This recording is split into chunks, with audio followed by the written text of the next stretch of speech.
Stirling University Drama Society presents Sounds Like SUDS. Beyond the timid steps of mortal man, where flesh and blood hold no dominion, but the immortal giants of Hellenic antiquity, feasting upon tinned custard and rice pudding, reside in splendor on high, atop the lofty peaks of Mount Olympus. Aha! Where have you been all night in that get-up? To a fancy dress party. Ha! Not likely. If there was a fancy dress party, I would have known about it.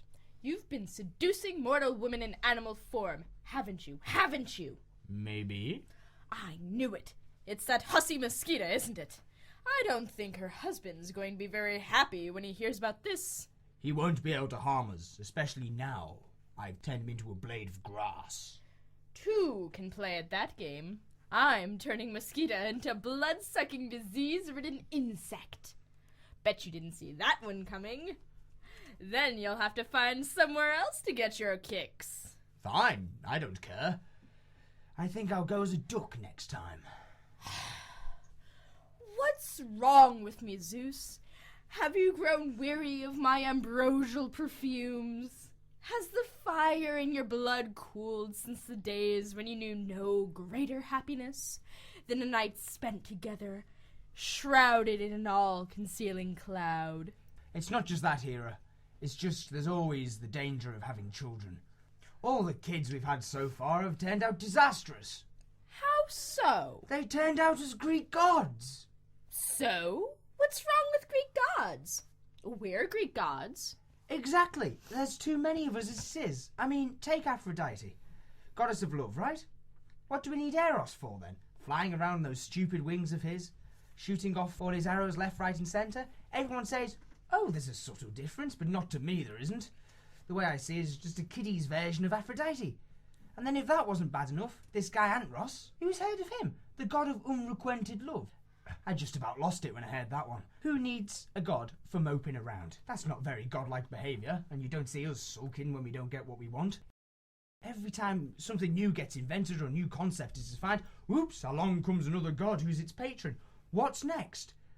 A god of indecision? A goddess of fingernail painting? A god of vague disapproval?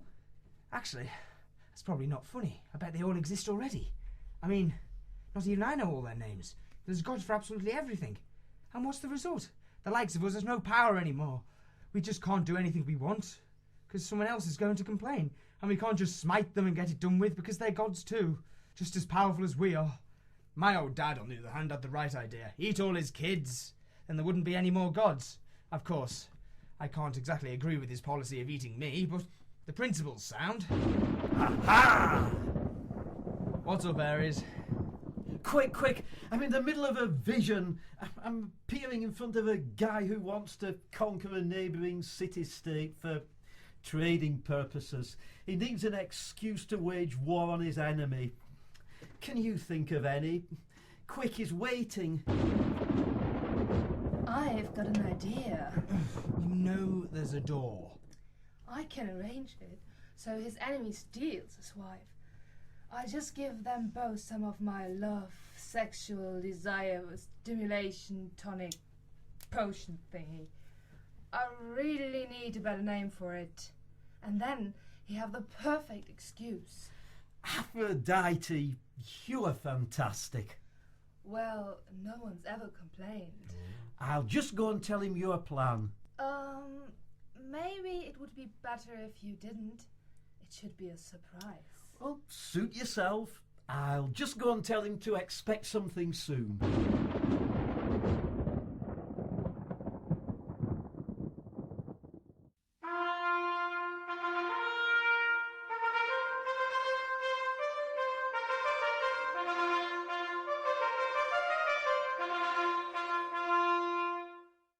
Who are you?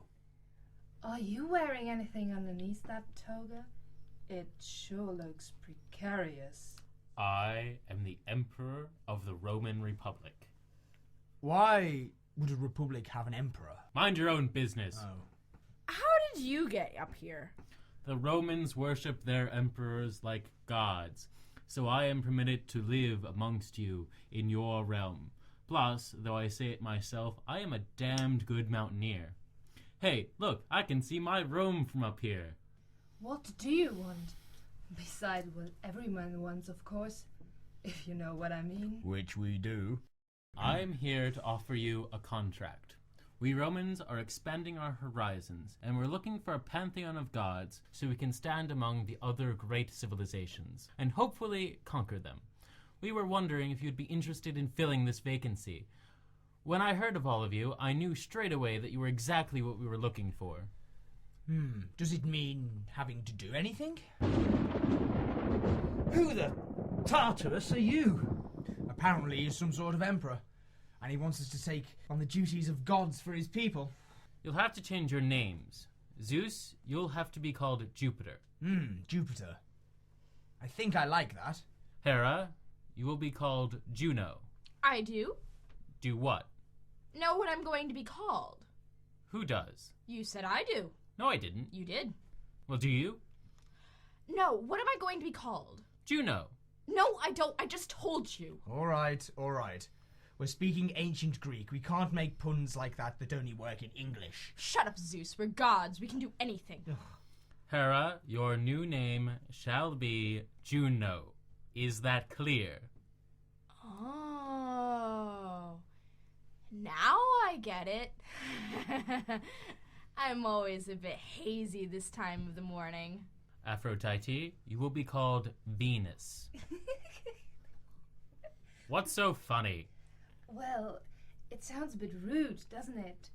It sounds almost exactly like... All right. I've already told you people, no more puns, or double entendres, or anything like that. Don't be so prudish.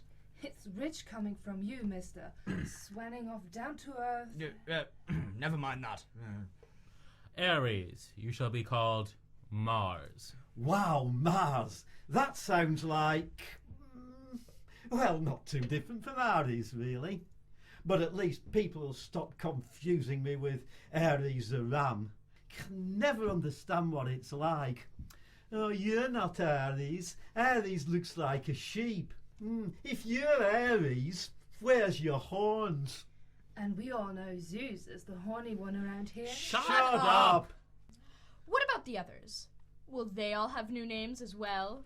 Certainly. Athena will be Minerva. Artemis will be Diana. Apollo will be Frank. Maybe it would be better if Apollo kept his own name, if it's all the same to you. He's not the brightest star in the sky, and he's had enough trouble remembering the name he's already got without having to keep track of another one. Maybe. Okay, assuming Apollo can keep his name, do we have a deal? Well, we'll need to think about it. See what everyone else thinks. What's in it for us? You will be worshipped by a whole new race of people, an upwardly mobile race of people. Our empire is constantly expanding, and someday will cover the whole world. Wait a minute. How do you know this? I asked that oracle of yours at Delphi. And what else did the oracle tell you? That the Roman names are going to be famous long after your Greek names are forgotten by all but the academics, and even most of them too. With your new names, many of you will have planets named after you. Ares, the name Mars, will be renowned the world over. You will have tons of stuff named after you. Fighting will be known as martial arts. Sounds good. You'll have your own month. In some countries, your own day of the week. You'll even have a chocolate confection named after you. When Hephaestus is called Vulcan, you'll have an entire alien race named after him. I want one of those too. Maybe. We'll see. But what about our Greek names? Won't there be anything named after them? Well, Aphrodite, you will lend your name to a drug which stimulates sexual desire.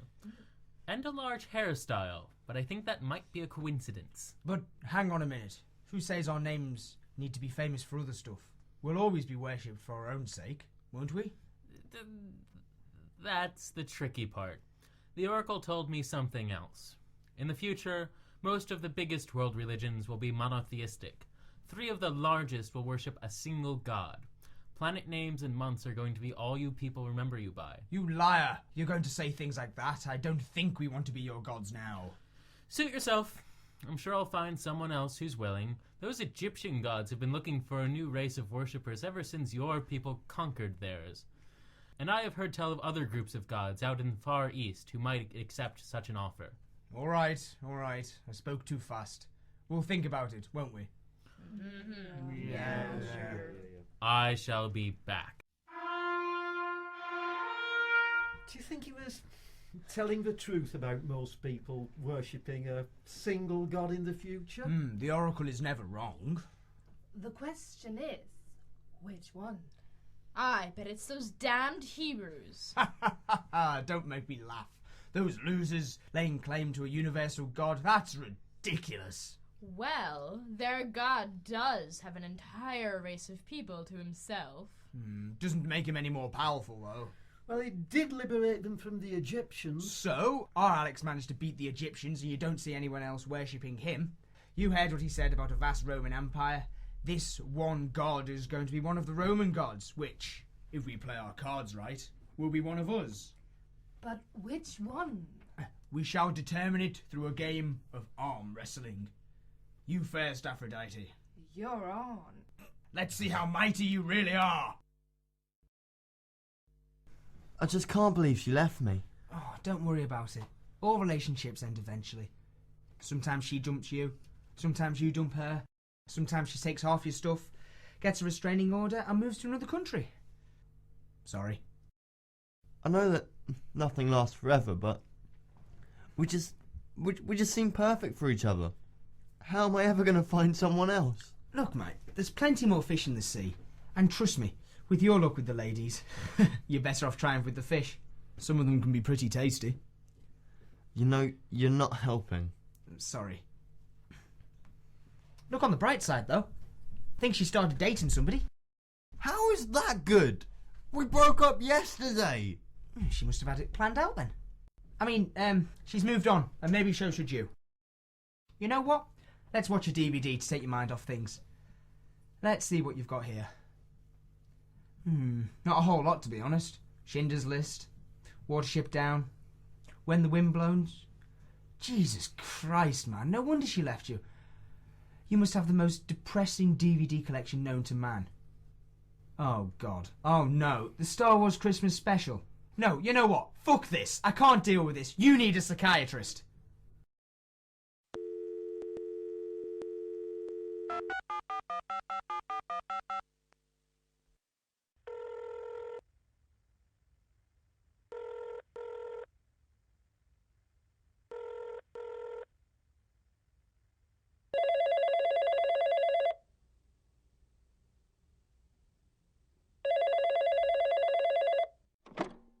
Hello?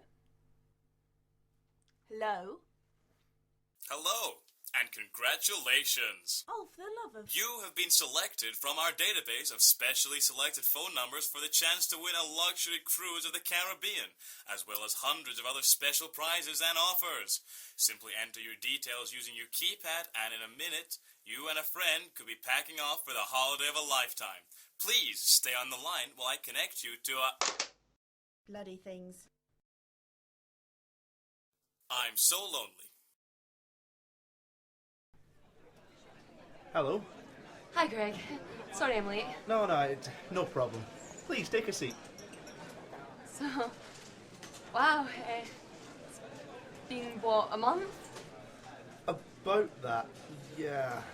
I meant to call you, but, well, you know. No, it's fine. I knew not to expect anything serious.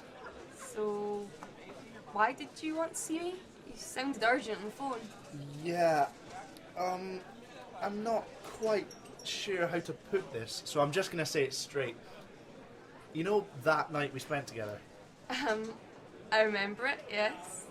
Well, Tracy.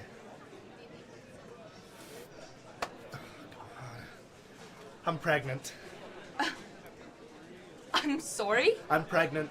I know it's a lot to take in, but I've done all the tests and there is no doubt about it. I don't think I understand what you're saying. Yes, I know you'll have a lot of questions, but, Well, I can answer your main one straight away. It's definitely yours. Wait! You're saying that you're pregnant with my baby? Our baby, Tracy. I know it's a lot to take in, but I think it's amazing. But you can't be pregnant. I know. We took all the necessary precautions, but sometimes it just doesn't work. No. What I mean is, you can't be pregnant. I know, it's the craziest thing. They told me I was infertile, but looks like my little guy's found a way. You're not listening to me. You can't be pregnant because you're a man. I'm gonna be honest, that's a bit sexist. It's not sexism, Greg. It's science. What are you on about? You don't have the right equipment for getting pregnant. Oh, don't worry about that. We can buy a crib and all that stuff. No, I mean, you don't have a uterus. You can't buy a uterus. I'm sure you could if you knew where to look. Look, this is obviously some kind of joke, but I don't think it's very funny. Goodbye. Wait. Look, don't go. I don't think I've explained this very well. Look, just sit back down and I'll try and make it clearer. Okay, but this had better be good. It might be better if I just showed you. Lorraine. Hey, you must be Tracy. Yeah. What's going on here, Greg? That woman is pregnant. Yes, I think I may have said it wrong. When I said that I was pregnant, I meant that we were pregnant. Me and Lorraine. What does this have to do with me? Well, The baby we're pregnant with, it's yours. What? That's completely impossible. no, it's definitely yours. So, what you're saying is, you have a new girlfriend. This woman, Lorraine, you impregnated her, yet somehow it's my baby. Yes, it's your baby. You know, if you want it. What? Oh, I get it. It's quite an offer, don't you think? You get a baby without having to do any of the hard work. Right. You're offering me the chance to own a baby. Of course. You're completely insane. Sure, it's a bit unusual, but think of it this way. You don't have to carry the baby around for 9 months. I do all the legwork and heavy lifting for you. Wow, that's a great deal. What are you talking about? This isn't a piece of property. This is a baby. You're trying to give me a baby. Yes, sirree. A fully functional baby can be yours for free. Okay, so I'm guessing you don't really want this baby. So why not just put up for adoption or get an abortion? Oh, we don't say the A words. Yeah, see, me and Greg would like to still see the baby, just not own it. We figured if we gave it to you, we could come and see it on weekends, and you could take care of it the rest of the time.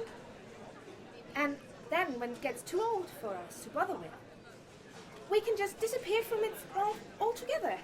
Deal? No! No deal? Of course there's no deal. You're both quite clearly insane, and I am not taking your baby. Oh, you don't think we give you a good one, is that it? I'll have you know we have very good genes. This will be one top-class grade A baby. No, that's not it. I don't want a baby, and if I did, it would be my baby, not anyone else's.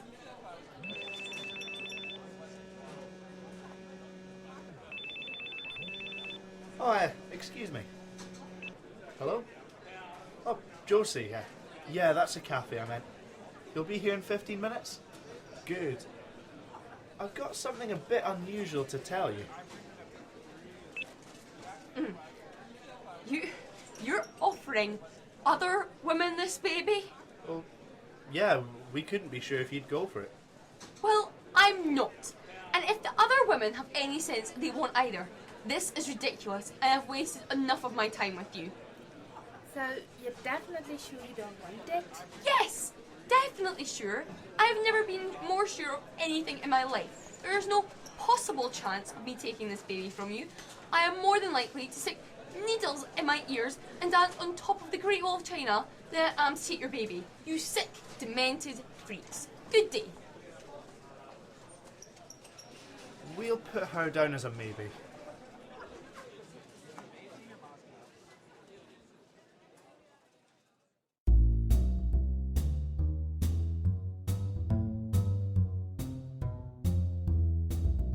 Sounds Like SUDS starred James Breen, Rhiannon Marshall, Jesse Wright, Keith Potter, Alison Perry, Sean Ezrall, Robert Davis, Sarah Dendy, Michael Cowling, Kate Krause, Alex Campbell, George Easton, John Bruce, Sarah Grant, and Caron Dixon. It was written by the members of the Stirling University Drama Society, and the producer was Robert Davis.